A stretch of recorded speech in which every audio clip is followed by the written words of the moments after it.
Hello, good afternoon. Right. So now we're going to have a very interesting session. So I have now with me Adam Haley, who is the CEO and co-founder of Station 70. Right. And myself, I'm Janam Yong. I'm head of IT security at SBI Digital Markets. Right. And I've been in the security space for about more than 5 years, and previously I was in the application development space. Right, and today we're going to talk about guarding crypto, right, and security in the digital asset world, right. Before I start, I think Adam, let me pass the mic over to you for a short introduction of yourself. Yeah, absolutely. Happy to be here, and I'm glad we're getting to spend some time together talking about this, especially in the current kind of threat landscape. I'm Adam Healy, CEO, co-founder of Station 70. We specialize in building a number of different security products that are very unique to the crypto and Web3 industries, spanning disaster recovery. We have some retail products that are coming soon, identity, and some other things to really add just to that overall security posture, make it more accessible for firms of all sizes. Right, thank you, Adam, for that short and brief introduction. Right, so let us maybe start with the big picture. Right, I think crypto or digital asset, the space has come a really long way. Right, since we've been always been hearing Bitcoin, is the start of digital asset, right? And this and till date, right, there's really 2.36 billion actually lost to the crypto security incidents, right? And it has been a space that is very widely targeted by a lot of threat actors, even the state actors as well. So how would you characterize the current state of digital asset security, and what's the most critical vulnerabilities that you are seeing? Well, that's a hard question to say the most. There's a lot of vulnerabilities that exist. So I think the current state is better than it has been, but still we have a long way to go to really add rigor to the industry, to really shore things up, if you will. From my perspective, we've certainly have seen plenty of protocol specific issues, compromises, vulnerabilities, smart contracts, protocol level things. Rarely, but occasionally, we might see something that's like a vulnerability in SGX or a widely used cipher. But from my perspective, and I think if we actually were to do like a forensic analysis of the last 15 or 20 large breaches that have resulted in either a loss of data, customer data, KYC data, PII, or a loss of assets for a firm, I think a lot of those are going to be traced back to what I just call like core 101 level security hygiene. And this gets into kind of the question you asked specifically around what are the things that I think are most impactful for an organization. I talk about this all the time with folks.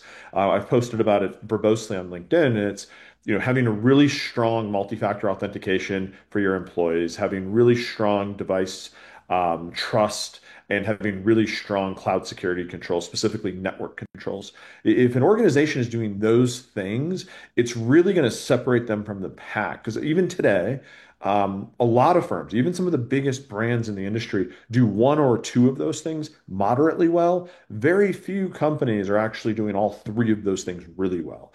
But that's oftentimes what we see. We talk about some of the large breaches that we've seen, even some that are allegedly backed by, the threat actors are backed by nation states. We look at Bybit. A lot of the things that happened at Safe that led to the Bybit data breach would have been solved with CrowdStrike and really good 2FA. But those aren't necessarily the coolest things to talk about. So the overall state of the industry is oftentimes focused on more of the what I would just consider shiny objects instead of the basics. But the basics are what's going to keep us safe.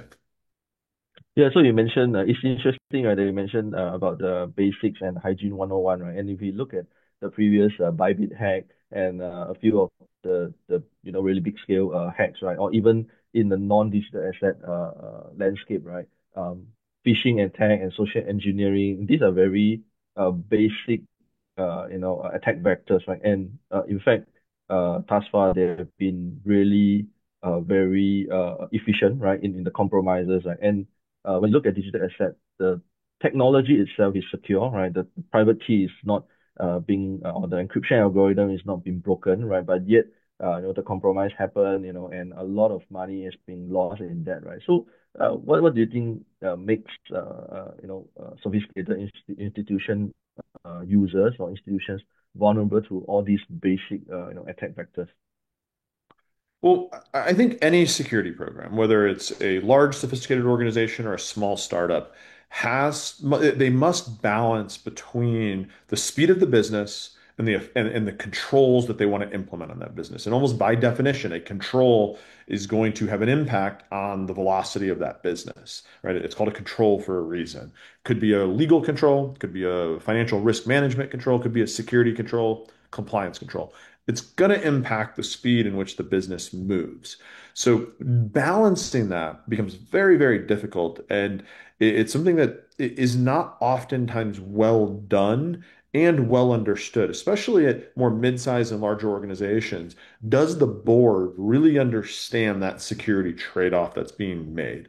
And I think the sad reality is oftentimes the case is no. I've spoken with dozens of boards in the last 8 years that I've been in crypto full time, both boards that I've worked for, boards that have asked me to come in as an advisor and help kind of shore up security a bit or ask some good security questions to the CTO or the CEO or the CISO.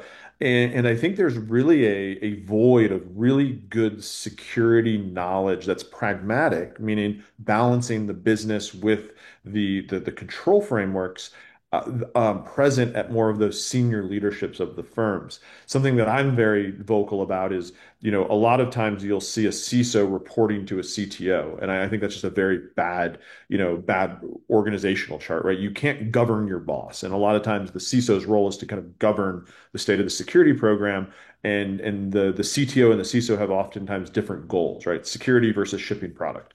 So I think there's a lot that could be done there to across all sorts of organizations of all sizes to really just invest more in understanding and education and getting the right people involved with the roadmap and also the right people involved with the security roadmap and also the right people involved with those risk trade-off decisions, because at the end of the day it is really hard to do. I've seen this firsthand, personally, building a security program and then having to balance the speed in which the business is growing. I often think about a time at BlockFi where I was CISO for 3.5 or 4 years, and and there was a point where our retail business was growing at about 20,000 retail signups per week. That's a very quickly growing business that isn't seen often in Web3 or in the crypto space, and having to balance the security program trade-offs that we were making to facilitate the platform scaling at that speed was very difficult. I think we did it very well. I'm obviously biased, but it was something that took a lot of partnership across the executive team, and is something that we were very lucky because we had the right folks in the right seats. And I can't say that every organization it has that at all times. So, yeah, and then I think you brought up a very, very good point, right? I think in a lot of the places that I've been to, right, even big established companies like Singapore Exchange, where I've been there for about 5 years, right? This is really something that is very challenging for the company itself to do, right? To balance between the security risk versus the business growth, right? And it's a sad truth that most, if not all businesses, really just focus on the business growth, right? And they'll want to look at the security risk at a later stage, right? And I think to make things worse, right? I think what we have seen so far, or more and more, right, are third-party risks, right? And these are actually having a very great impact on the company itself, right? Because it's not something that they can control. It's not something that they have even oversight over sometimes, right? And it leads them to the company to being compromised. And in that case, since you have first-hand experience with all these security breaches, what do you think these third-party vulnerabilities create cascading risk, right, for the entire crypto system?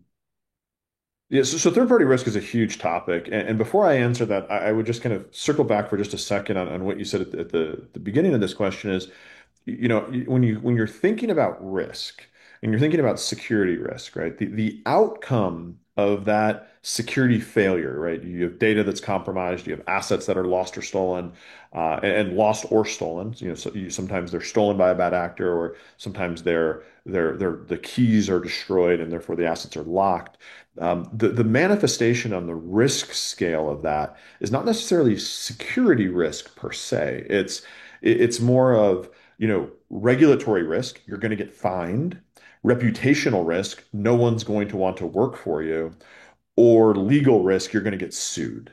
And those are really like the manifestations of bad security risk management. Now, yes, certainly data being out there, all of the realities of having a data breach, whether it's assets or data, are true, but the real manifestations of those that impact the business, and I think this is something that a lot of CISOs have a struggle with when explaining this to the board or to their colleagues in the C-suite are it's how this manifests as regulatory risk, as legal risk, as reputational risk, and how those then materially intersect with impacts to the business. I think those are three risks metrics or three, like, I think, risk paradigms that are a lot easier to explain than, hey, we're gonna have a data breach and then this database is gonna get compromised, and then, like, you go down that path.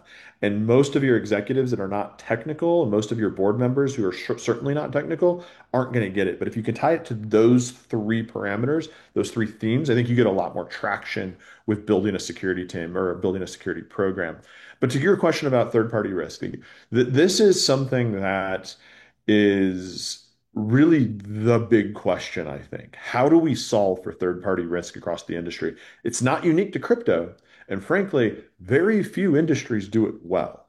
The part that makes it especially dangerous in crypto is the fact that we deal with bearer assets every day, right? That private key, or that, in many cases, username, password, or API key that allows you to interact with a wallet or an exchange or a custodian, or if you're doing self-custody, the actual on-chain keys themselves, those are bearer instruments. So that key is worth however much assets it controls. That's very different than like a traditional financial services where you get, there's some fraud or social engineering and you send a wire and then you have to call, JP Morgan to get that wire clawed back. It's a very different paradigm when you're dealing with bearer instruments in the crypto space. So that's where I think third-party risk becomes especially paramount. And unfortunately, it's really hard to do right. If we think about this through one of the kind of analogies I use often is every line of code is a unit of risk. Now, how many lines of code are in your environment that your engineers did not write? Third-party libraries, third-party SaaS products, third-party tools. Third-party libraries is a huge topic because a lot of times those open source libraries can be vulnerable to other attacks that then ultimately make that repo, the integrity of that repo is compromised. Therefore, there could be malicious code introduced to that repo and then making it into your environment. I've only ever met one organization in the entire world that audits every single line of third-party code they introduce into their environment. And I've worked with some of the biggest companies in the world, and I've only met one company or one organization that does audit every single line of third-party code. And unless you're doing that, you can't be secure. You can't say you're secure. Now, doing that has impacts on the business, and it's just not possible. It's not tenable. It's not reasonable. So there's ways to offset that with compensating controls, but you can't say I'm running code from an unknown third party and we are secure. Those two things are not compatible with each other. But every company in the industry is running code from a third party that they haven't audited, without a doubt. Especially third party libraries. And that's just the reality of the technology world that we live in. We outsource so much of our security model and so much of our security boundary to third parties. Third party libraries are top of mind, but also SaaS products, right? The 2, 3 years ago, there was a data breach at HubSpot that specifically targeted 14 CRM data for 14 crypto companies. So that wasn't necessarily code running in the crypto company's environment, but it was a SaaS product that they pushed their sensitive customer PII data into. So it's a really hard problem to solve. It is the having good third-party risk management is the kind of hallmark of a, I think that and insider threat are the two hallmarks of very sophisticated, very well-functioning security programs. And they're really, it's a really high bar to get there. And I think, just sadly, what passes for third-party risk management today is we're going to send you a 300 question questionnaire, fill it out, send us your SOC 2, and as long as it looks like you answered most of the questions right, you got a green light, you can be a vendor, or we'll integrate you into our platform. That's ludicrous, like in my opinion. That is a total, what I would call security theater. It might look good to auditors or to lawyers, but very, very, very little real security, moving of the needle, if you will, occurs with the 300 question questionnaire. It's just very little real security impact. And also a lot of firms game the system. Like I have personally reviewed, in 8 years in crypto at a couple different brand name firms, I've personally done diligence on pretty much every exchange, custodian, MPC wallet provider, disaster recovery provider, trading venue. I've pretty much done diligence at some time or another on every single one of them in the industry that exists today. Custodian, everything. And a lot of times when my security team would be doing diligence, and sometimes I would get involved very hands-on, depending upon the firm, we would get questions to our very abbreviated questionnaire that we thought really just cut to the heart of the 35 questions that were really the crux of like risk calculus. We would have to have follow-ups. We'd have to go, they would answer it through kind of a gaming of the system with their standard cookie cutter answer. And then we would ask a very detailed follow-up. And then they would give us an answer, and then we would ask a detailed follow-up. So security diligence requires that level of rigor. That comes back though to how scalable is that to run a business? It's hard. It's very difficult to do, but a lot of firms are answering all or asking their third parties a lot of questions with very bad signal to noise ratio. They're getting back answers. They're not interrogating those answers with a sufficient amount of rigor, and then asking follow-ups as many times as it takes to get the data points that they need to really understand a risk calculus of working with that third party. And just sadly, like very, very few, if any, shops are operating with that level of scrutiny. Yeah, I totally agree with actually what you have mentioned, right? And even myself, I've seen, either on either side of, the third party management, right? In practice that we do, right? A lot of it is regulatory driven, compliance driven, right? And all those questionnaire, all those checklists that go through and forth, all the questions that's going through and forth, it's really very onerous. But in terms of improving or getting the visibility and oversight over what we are using, right, in terms of third party. Actually, it's really not that much of a value add, I would say, right? So now let's shift the focus a little bit, right, onto disaster recovery systems, right? Do you think that in the digital asset space that important, and if it is, why do you think that the institution grade backup recovery is it neglected? And if yes, why is it neglected? Yeah, so this is also a very good question. So I'm biased, right? At Station 70, our kind of flagship product is a product called Bunker that does institutional grade disaster recovery. We're the only institutional grade disaster recovery product out there. And I know that because I've looked at all the other ones when I was a CISO at different firms. So I can say fairly authoritatively that we built our Bunker product and broadly Station 70 through the lens of a CISO. These are the things that I would care about, and these are the things that I think everyone else fails at. And now let's go build this product. So, to your question though, it is something that is still ignored today by a lot of firms, or it is not paid the appropriate amount of attention by a lot of firms, even after an event that was as catastrophic as, say, Prime Trust or some of these, Stakehound, or there's a number of examples that exist over the last few years where firms have moved assets to wallets and they thought they had the keys, or the keys were corrupted and the backups didn't exist, or the backups are on a USB drive and it's passcode protected and the person that knew the passcode is gone. And they forgot it. Like there's been several failure modes that have been realized by the industry to the tune of tens of millions of dollars, probably hundreds of millions in aggregate, where disaster recovery, an effective disaster recovery program capability within your broader security program would have solved that problem, would have prevented that problem.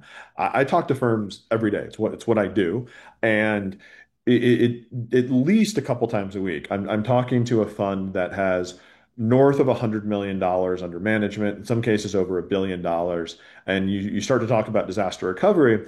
And their answer to that is, yeah, our CTO's got a USB drive and a safe in the New York office. It's totally fine. Like we're good. Well, when was the last time you tested it? How do you prove that there hasn't been any insider threat or collusion among employees? How do you prove that those keys still work? Well, what happens if that office has a fire or a flood or gets hit by, that region in New York gets hit by another Hurricane Sandy, and no one can go to that office for a month, and that's as Murphy would often have it when you need your backup. So there's a lot of problems, I think, with not treating disaster recovery in crypto because again, back to what I said earlier, these are bearer instruments, these keys that are oftentimes worth millions or hundreds of millions of dollars. So not treating that as a first order problem as important as the disaster recovery of any critical business system is really a failure mode, and it's a dice roll. It's gambling. And unfortunately, we've seen this play out where it's gambling with customer funds, or it's gambling with LP funds, or it's gambling with some other type of investor funds, and it's something that I think a lot of firms don't take as seriously until something bad happens. And oftentimes, when something bad happens, it's too late, right? You can't solve the problem retroactively, oftentimes. So that's partly why we built Bunker, is to provide that capability. And just to I know this is largely institutional focus, but to think about this also through the lens of retail products, because a lot of institutions use ledgers, use MetaMask, use more retail focused wallets to run some of their internal operations. So we have to actually expand that aperture of how we think about disaster recovery to include those retail products, such as Ledger, such as MetaMask, Rainbow Wallet, Phantom Wallet, the long tail of retail wallets. And we noticed this very early on that the same problem around disaster recovery exists for either firms that are using retail technology or just the everyday retail user. And at the end of next month, early August, end of July timeframe, we're actually launching another product called Foundation, which solves that problem in the retail space, or at least the retail technology space, we'll say, because again, some institutions use retail tech. That is very similar to our Bunker product, but specifically architected for those retail technology wallet providers. Yeah, I think that's very interesting knowledge on backup and recovery, right? Yeah, even in the non-digital asset space where I've been in Singapore Exchange and all those, right? I think backup and recovery is something that I would say some folks are still in denial, right? They always tell you that we have configured redundancy, we have HA that's there, backup is the least thing that we will need. We can talk about it and another day. Let's get this in production first before we talk about other stuff, right? And when things happen, that's when they start to panic. But usually it's too late, right? Right. Mhm. So I think what you have mentioned at Station 70, what you guys do, in terms of your product Bunker, right? Are you able to probably give us a 1 minute walkthrough on how does zero knowledge backup and recovery actually mean, right? In this context. Yeah. So, without getting too deep into the technical side of it, which I'm always happy to, and anyone's welcome to go to our website or email us, and we can always set up an in-depth product demo. But at an overview, is we have direct integrations with a number of the leading wallet providers: Fortify, Fireblocks, Utila, some others coming this year. And for those wallets that we don't have direct integrations with, we have a kind of custom upload functionality that we can work with customers to onboard through. But at the end of the day, we ingest ciphertext from wallet providers based on how their existing wallets are architected. And we use a combination of HSMs, we use a combination of Nitro enclaves within AWS, And then we use a combination of hardware tokens that our customers have. Either we can ship them hardware tokens, specifically YubiKey devices, or they can procure them on their own and go through a device registration process in our portal. But across that kind of various technologies, specifically within the Nitro enclaves, we are able to take and ingest backup packages that arrive to us as ciphertext from the wallet providers, um, wrap them, we'll unwrap certain aspects of that cryptography without ever exposing the keys to us entirely, and then rewrap them using customer managed quorums. So a customer, as part of their onboarding process, will set a quorum threshold, and the quorums can be different based on wallet or based on workspace or any number of different parameters, 3 of 5, 5 of 7, 4 of 99, whatever the customer wants. And then each of those individuals that's part of that quorum has to have a hardware token, specifically a YubiKey. And then through a specific function within WebAuthn, we're able to include that customer quorum as part of the wrapping of those backup packages within Nitro Enclaves, in addition to our HSM infrastructure and some other technology that we have to then safeguard those backups as we store them in our infrastructure in a way that we don't have access. So the customer is always cryptographically involved, whether it's in an enrollment, so getting that backup package and that security policy applied initially, or what we would call a recovery when the customer needs that backup package and needs to go and execute a disaster recovery or a business continuity plan based on a wallet provider having an issue. One of the things that we've just released, and we've only started talking about publicly recently in the last few weeks, is a piece of technology called SWAT, Secure Wallet Account Transfer. And it's actually a feature within Bunker that not only allows that same security wrapper to be applied to any backup package that is ingested by Station 70 from a wallet provider, but allows us, through customers' hardware-bound cryptographic approval, to move that backup package over to a secondary wallet provider. And then that secondary wallet provider that we've integrated with has the ability to then run through an import process to get that customer back online. So think about this through the lens of, you have a primary wallet provider who has a operational outage. They have a cloud failure. They have something that's going to be 12 or 24 or 36 hours before they're back online. Well, the market's moving. You need to trade. You need to run your business. You have customers that are processing withdrawals, whatever the case is. You need the ability to now have a standby wallet in place that can, in a zero knowledge way, ingest the keys from that original wallet provider and get your business back operational. Now, that even becomes more pronounced in the case that your primary wallet provider has a data breach. So in that case, you essentially end up in a race condition where you need to move your assets out of addresses that were managed through that primary wallet provider before the bad guy can do anything. So that same model of using SWAT to move your keys in a zero knowledge way over to a secondary wallet provider, run through an import process that's secure, and then being able to then sweep your assets to net new addresses that were never touched by that primary original wallet provider is a very powerful tool. And it's something that took us a long time to build. And now we have this, now a customer can actually use that technology and shift keys between a wallet providers in, around 5 minutes, which is a very powerful capability to have.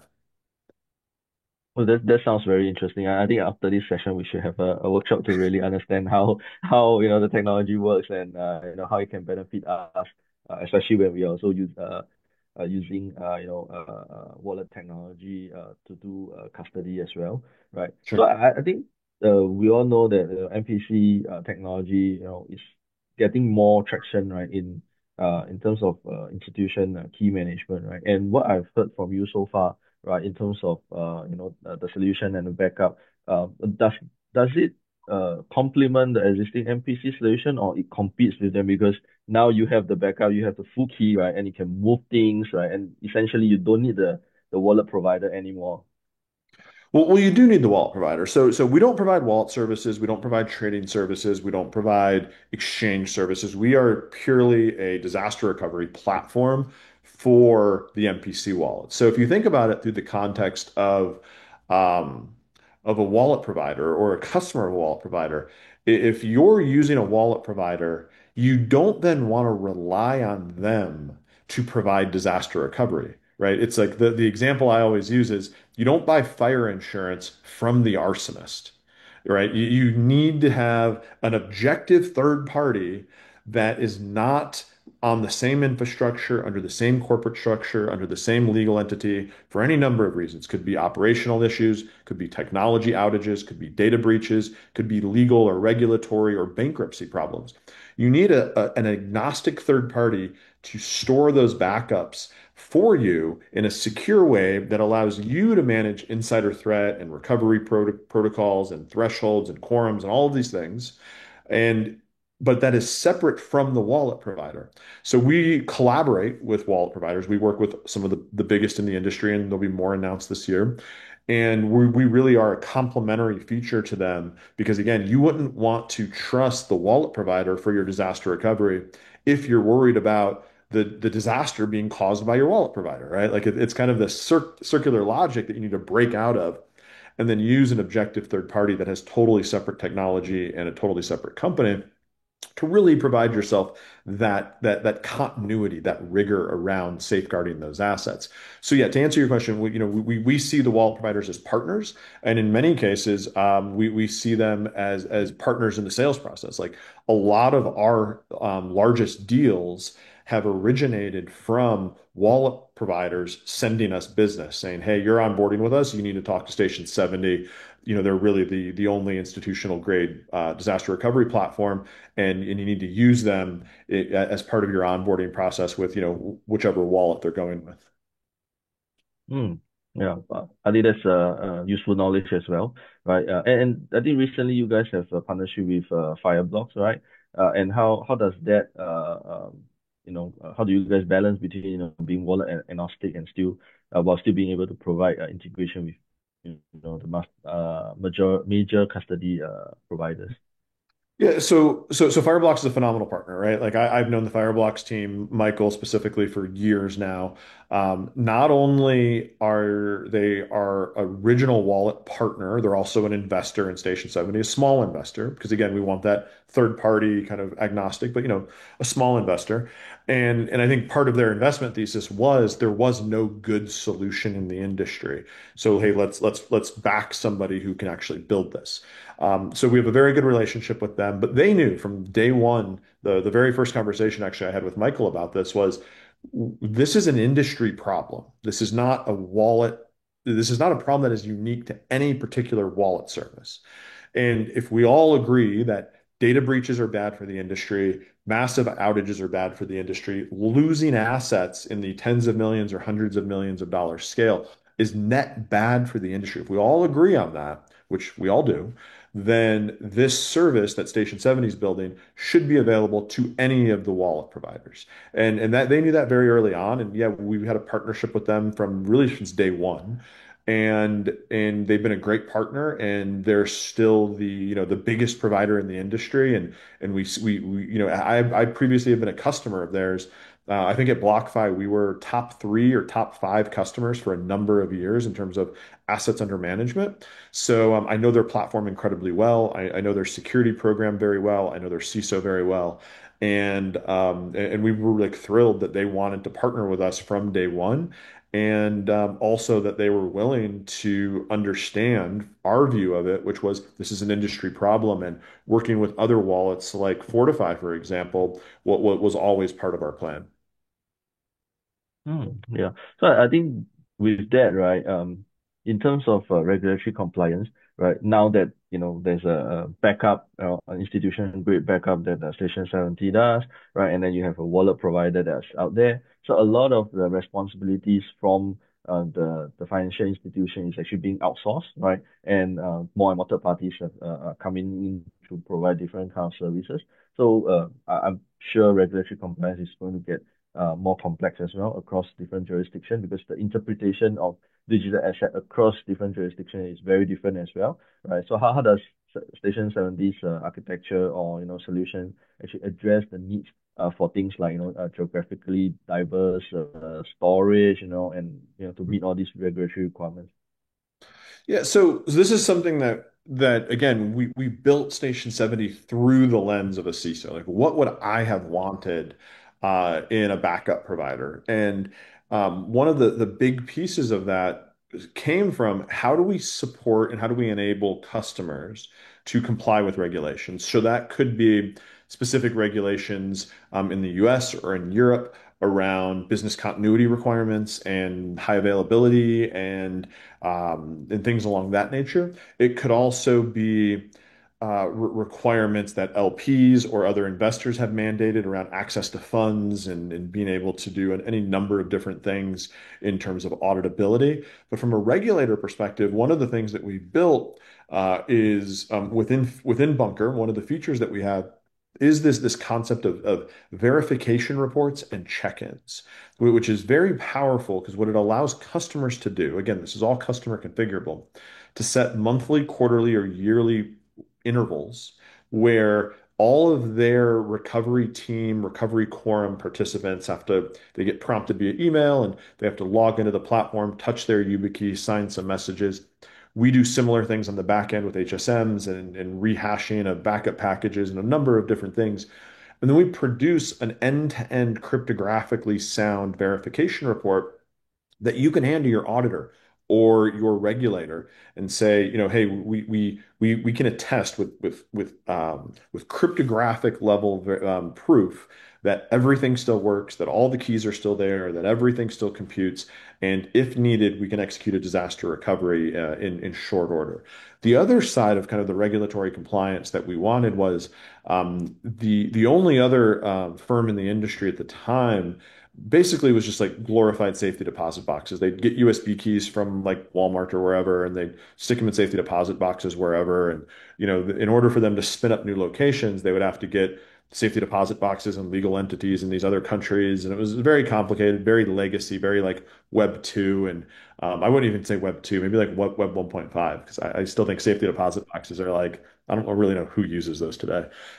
So our view is if you're going to trust an MPC wallet provider, that implies certain things. It means you trust cryptography, you trust cloud, you trust trusted execution environments. So as we were architecting our solution, we said, okay, we're going to assume those things are true for our target customer.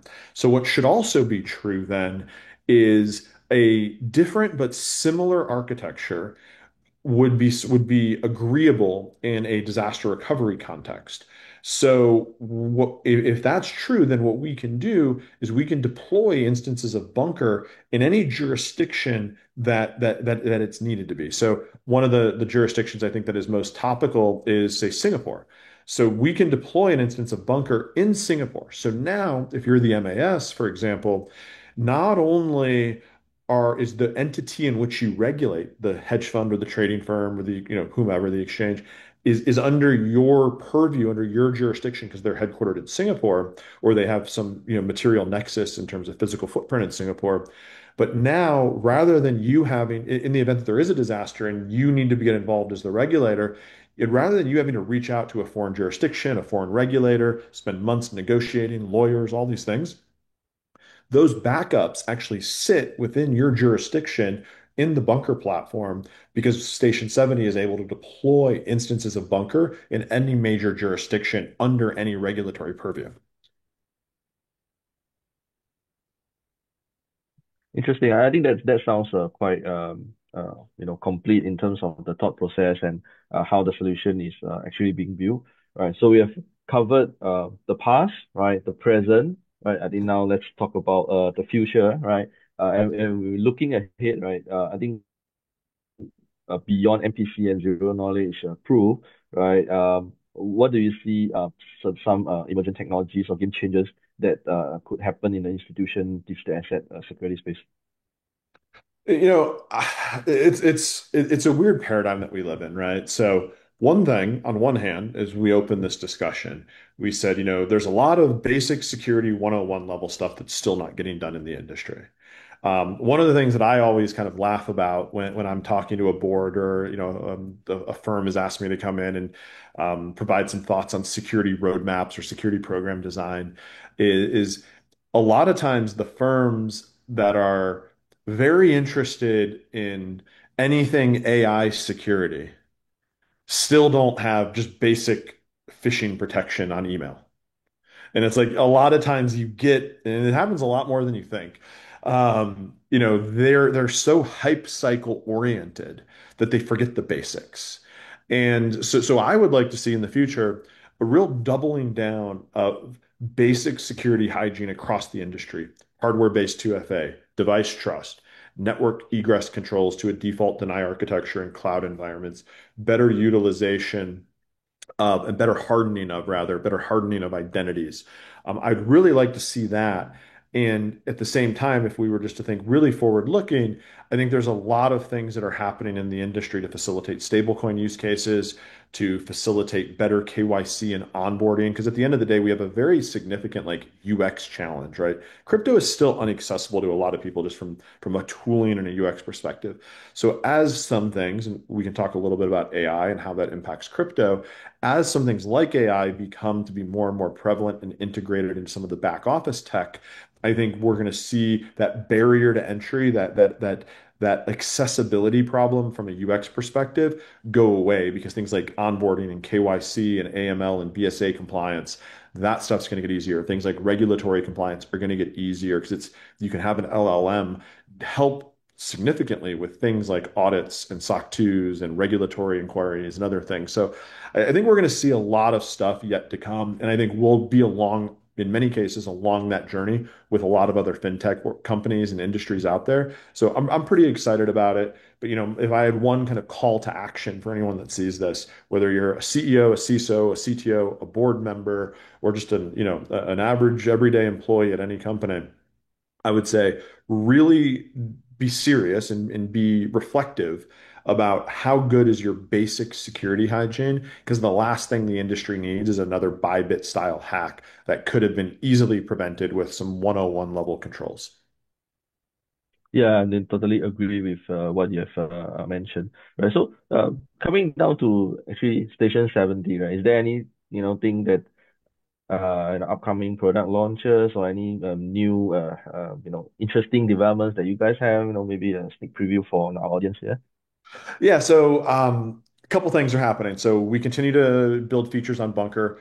Like I said, we excuse me, we recently released the SWAT feature to do cross wallet platform key management, key transfer. That took a lot of work. We have some additional features coming. We have some additional wallet providers coming with direct native integrations this year. Very excited about that. The other piece on the retail front. So end of next month, early August kind of timeframe, we're going to be releasing a retail product that we're very excited about, still solving some of the key backup, key management, zero knowledge security around retail key management. We have some other use cases that we'll be addressing with a new and upcoming identity product that will be shipping into beta in Q4. We're really excited about that. We'll actually end up being users of that internally pretty extensively beforehand. And there's a couple other notable firms in the security side of the industry that have already volunteered to help us test that identity capability we're bringing. So, our vision has always been let's start with some problems that we know really well and start building products. But we've never had the vision of being a one product company. We think there's a lot of security challenges in the industry that are solved by just good technology. So we're just kind of on that journey of becoming a multi-product company and getting to that point where we have solved institutional use cases, retail use cases, and some broader use cases across the industry. And that's kind of where we're heading. So it's been a great journey so far, and we're looking forward to kind of this year and going into next year. Oh, interesting insights and a sneak preview. I think I'll be stalking Station 70's website for more details. Right. I think we are close to the end of the session, right? And to wrap up the whole session, maybe what's your one-liner takeaway from this session for our audience, right? If they can't remember everything that we have said, what's one thing that you want them to remember? Yeah, I would say something I talk about often is there's a much higher probability, in my opinion, and this is not financial advice, and I'm not qualified to give financial advice, but in my opinion, there's a much higher probability that Bitcoin goes from where it is today to 1 million than it is from where it is today to zero. And if we all are in this industry because we believe that, that means there's a substantial amount of growth yet to happen across the industry, both new companies to start, new technology to build, better UX to deliver to customers, retail use cases, like there's so much left to do.